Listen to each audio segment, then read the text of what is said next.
Philip, जो कि Japan के टोक्यो शहर में रहता है, आज से 7 साल पहले वो अमेरिका को छोड़कर हमेशा के लिए टोक्यो आ गया था क्योंकि उसे एक्टर बनना था। शुरू में उसने एक टूथपेस्ट की ऐड की जिससे उसे बहुत फेम मिला, लेकिन उसके बाद से उसे कभी कोई बड़ा काम नहीं मिल पाया। वो हर रोज ऑडिशन देता है लेकिन अब तक उसे कामयाबी नहीं मिली, जिस वजह से उसे फाइनेंशियली स्ट्रगल करना पड़ता है। हालांकि शहर में बहुत भीड़ भाड़ है पर उसकी जिंदगी में अकेलापन है। जब भी वो अपने फ्लैट में वापस आता है तो रात को अपनी विंडो से दूसरों के घरों में झांक कर देखता है जहां पर सब परिवार उसे बहुत खुश दिखते हैं, लेकिन उसकी जिंदगी में इस चीज का अभाव है। फिलिप हमेशा काम के लिए ऑडिशन देता रहता है। उसके एजेंट का कॉल आता है जो उसे बताती है कि तुम्हारे लिए एक छोटा सा रोल है, अगर तुम करना चाहो तो। फिलिप हाँ कह देता है, जिसके बाद वो उस एड्रेस पर पहुंच जाता है जहां पर उसे काम करना है। और जब वो अंदर जाता है तो देखकर हैरान हो जाता है कि वहां पर किसी का फ्यूनरल होता है। वो चुपचाप जाकर बैठ जाता है पर उसकी आंखें खुली की खुली रह जाती है जब वो देखता है कि कॉफिन के अंदर जो आदमी है वो अब भी जिंदा है।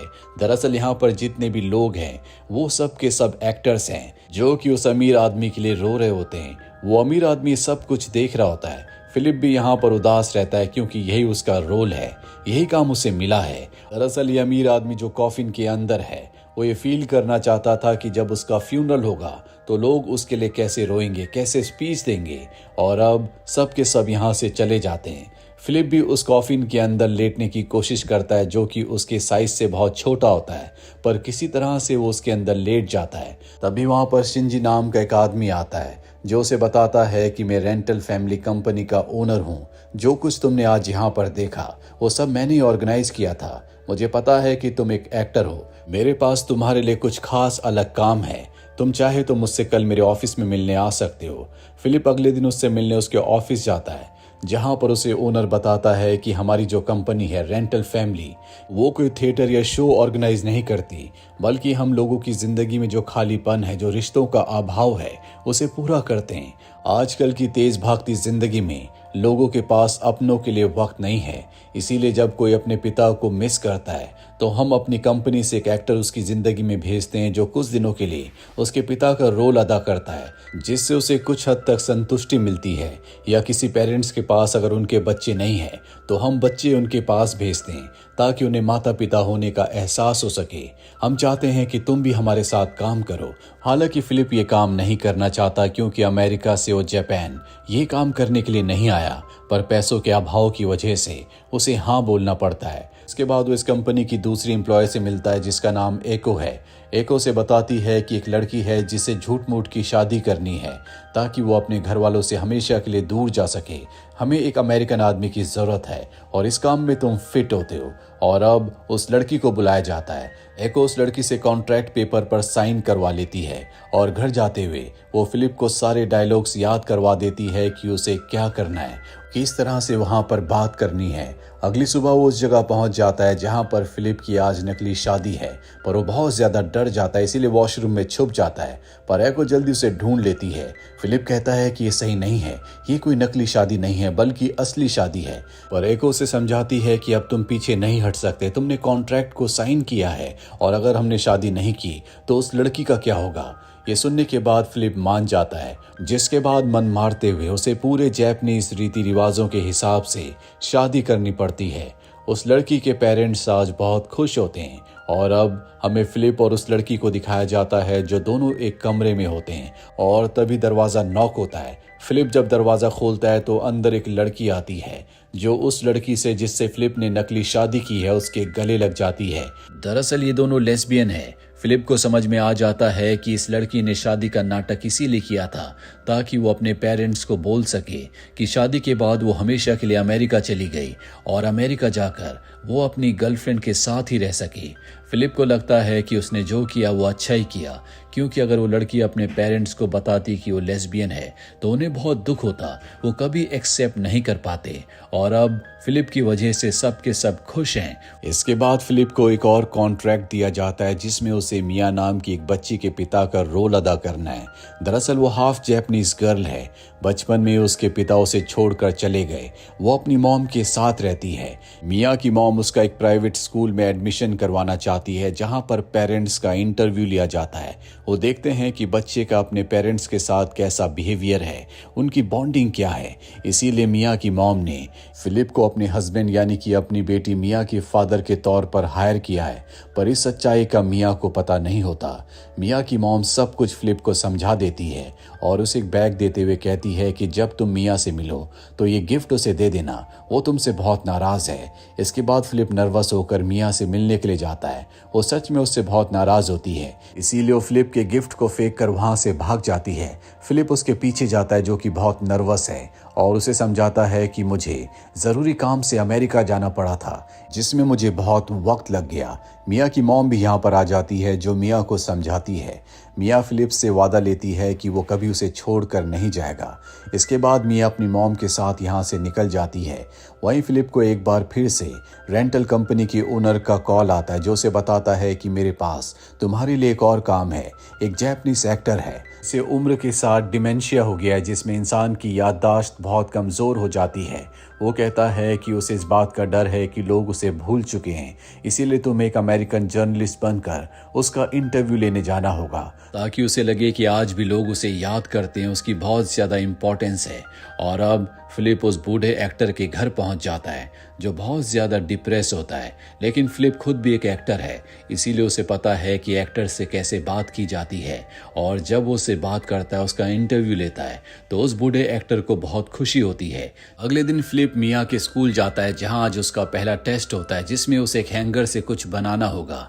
हालांकि फिलिप को दिखाती है कि वो उसे पसंद नहीं करती, पर मिया चाहती है कि फिलिप, जिसे वो अपना डैड समझती है, हमेशा उसके साथ रहे।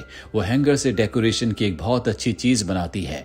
टीचर उसे देखकर बहुत खुश होती है और घर जाने से पहले मिया वो फिलिप को गिफ्ट के तौर पर दे देती है, जिससे फिलिप को बहुत अच्छा लगता है क्योंकि आज जिंदगी में पहली बार किसी अजनबी ने उसे कुछ अपना समझ कर दिया होता है। फिलिप की जिंदगी अब इसी तरह से चलती रहती है।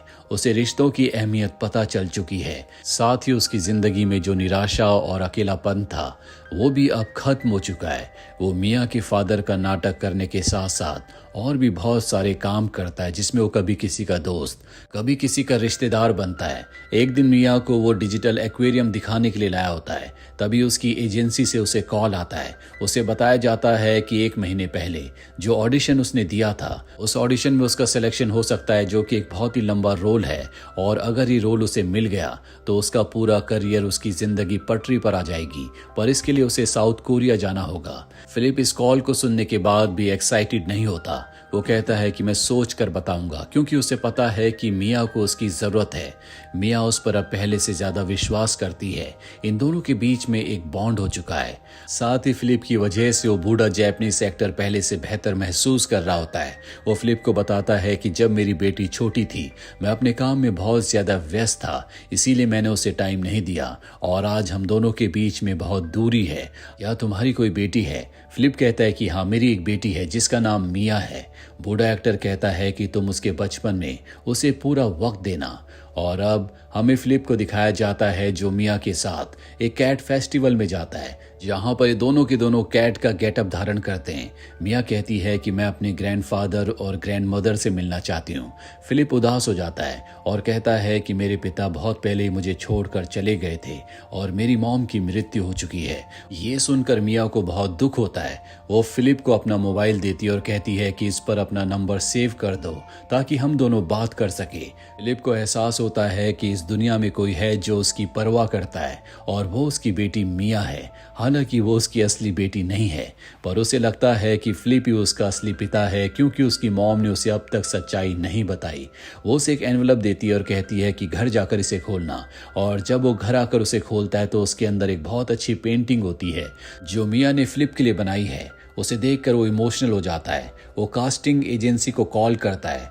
दरअसल उस रोल के लिए उसका सिलेक्शन हो चुका है, पर वो कहता है कि मैं उस रोल को नहीं कर सकता क्योंकि उस रोल को करने के लिए उसे साउथ कोरिया जाना होगा और वो मिया से दूर हो जाएगा। एजेंट कहती है कि तुम अपने इस फैसले के लिए पछताओगे। वो कहता है कि अगर मैं वहां गया तो मैं शायद जिंदगी भर पछताऊंगा। ये कहकर वो मना कर देता है। दरअसल वो उस बूढ़े एक्टर की तरह पछताना नहीं चाहता जिसने बचपन में अपनी बेटी को टाइम नहीं दिया था और आज उन दोनों के बीच बहुत दूरियां हैं। वही मियाँ की मॉम को दिखाया जाता है जो इस बात से परेशान होती है मियाँ फिलिप को सच में अपना डैड समझने लगी है, वो उससे बहुत क्लोज हो चुकी है। हालांकि वो मियाँ को समझाने की कोशिश करती है कि उसे फिलिप से दूर रहना चाहिए, पर मियाँ अपनी मॉम से नाराज हो जाती है। जिसके बाद मियाँ फिलिप से मिलती है और कहती है कि तुम्हें इस बात की परमिशन किसने दी कि तुम मियाँ से फोन पर बात कर सकते हो। फिलिप कहता है कि वो मुझे अपना पिता समझती है, बस मैं एक अच्छा पिता होने की कोशिश कर रहा हूँ। मियाँ की मॉम कहती है कि तुम उसके असली पिता नहीं हो। ये सुनकर फिलिप को बहुत दुख होता है और अब यहाँ से वो उस बूढ़े एक्टर के पास जाता है जिसने उसे एक टेम्पल में बुलाया है।